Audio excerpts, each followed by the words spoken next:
Welcome back to another video, family. Today we'll be going over Final Fantasy VII Remake. I'll touch on the gameplay of the story and ultimately why I think you should play before Final Fantasy VII Revelation come out in spring of 2027. But as always, whatever you have asked for in prayer, believe that you have received it and it will be yours. All right, with that being said, let's jump right into the video.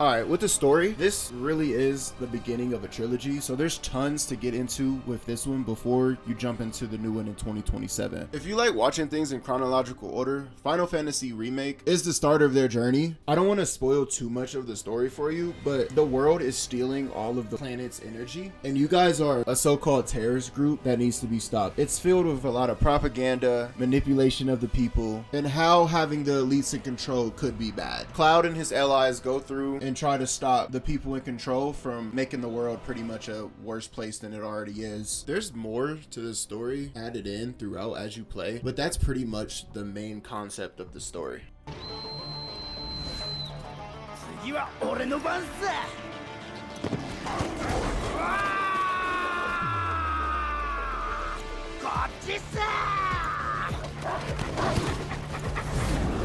There are a ton of characters to fall in love with. Even background characters have their shine. But let's start it off with Tifa. She's not just the eye candy. Tifa has a lot of character to her. Cloud and Tifa has known each other since they were kids, and there's a lot of history to see between the two. Cloud is the main character. He's an ex-soldier, now merc, as his new occupation.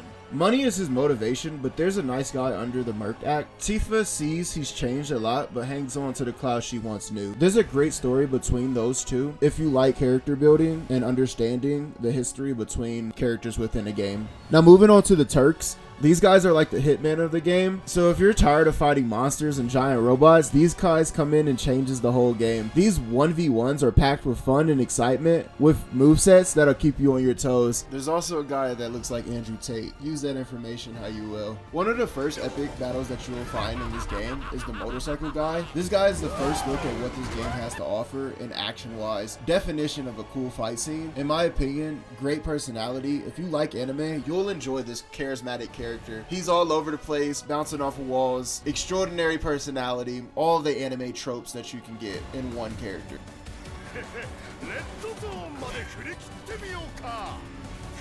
Through your time playing the game, you'll find companions. Eventually, you'll end up having 5 playable characters that you unlock as you meet throughout the game. These characters range from various abilities and changes up the playstyle. I'm pretty sure you're going to love them all, but you're eventually going to find your favorite. My favorite would have to be Tifa.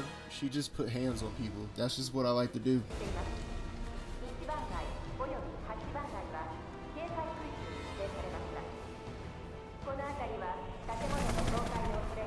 Alright, let's dabble into what's going on around you. The world changes throughout the story as you play. Things that Avalanche and you do while you're out and about has an effect on the people around in the towns that you walk through and the stores that you go about. Even with side quests, when you do a side quest, the people around recognize that you've done something for their town, and some people may think it's good, some people may think it's bad. I like how the world is really evolving as you play through the story and doing the things that you are doing. Final Fantasy VII Rebirth really helps immerse you into the game's world as it changes around you.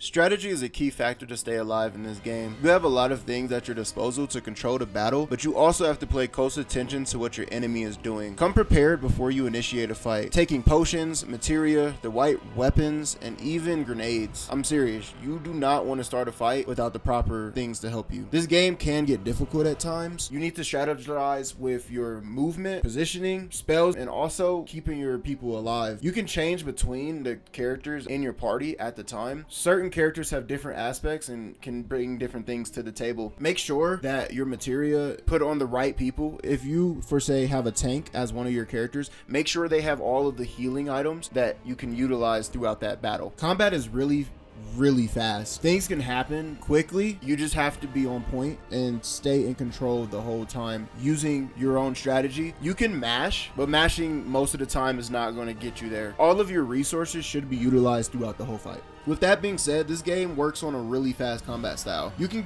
wipe out crowds of enemies in no time. Of course, more is going to show up, but then you just mow them down as well. But when fighting big bosses or even mini bosses, pay very close attention to what you are fighting. Things will catch you off guard in this game, but once you get the hang of the combat, you'll eventually start to love it. Reasons why this combat is so fun is because inside each battle, there are epic cutscenes as you fight. It's not like quick time events, but there's cinematic events within the fight. There's so much going on, a lot of the battle scenes inside the fight itself to make it as action-packed as possible. It makes the whole fight feel cinematic, making it into a full spectacle. If you love movies with badass fight scenes, you are going to love the combat in Final Fantasy VII Remake. あのでけえ扇風機が目印か。確かにあれ見て歩けば迷わねえな。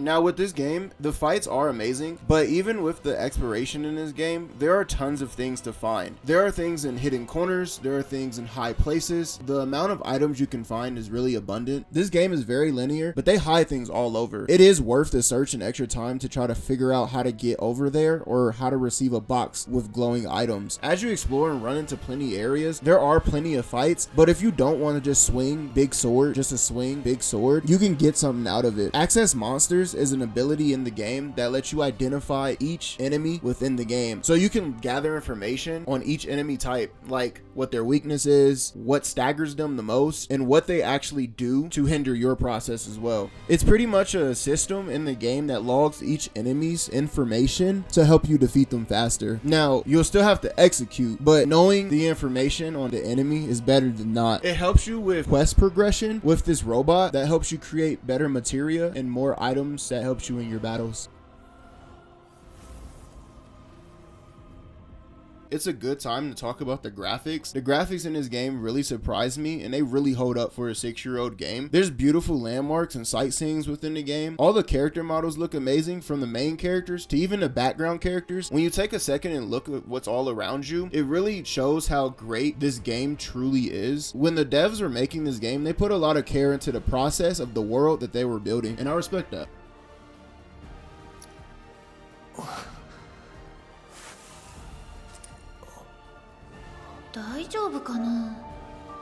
Alright, now that the major topics have been talked about, let's go into the conclusion of why I believe you should play this game. This game is genuinely fun. Throughout all of the things, weapons, and items that you can have, there are a lot of builds and loads of player expression within this game. You have the ability to play how you want with each character, from the builds, from the mix and matchings of different type of materials and weapons, and even summons. These type of add-ons in the game makes each fight fun and to test what you're able to do. Maybe you want to be a tank, like I've mentioned earlier, then you'll build health and defense on any playable character that is. You can turn what a magical player will usually just sit in the back to a close range up and attack powerhouse. Within the game, each character comes with specific weapon types, but as you play through the story, you'll find more and more weapons with different abilities that will change up your playstyle altogether. It's fun to experiment with what weapons can do exactly, and then each weapon has a level cap as well, so when you're using that weapon a lot, you're getting more progression on that weapon itself, so you can add more materia slots, add more things to it to actually advance your playstyle with that character. Have fun finding out different things you can do within this game, because there is a lot of game here.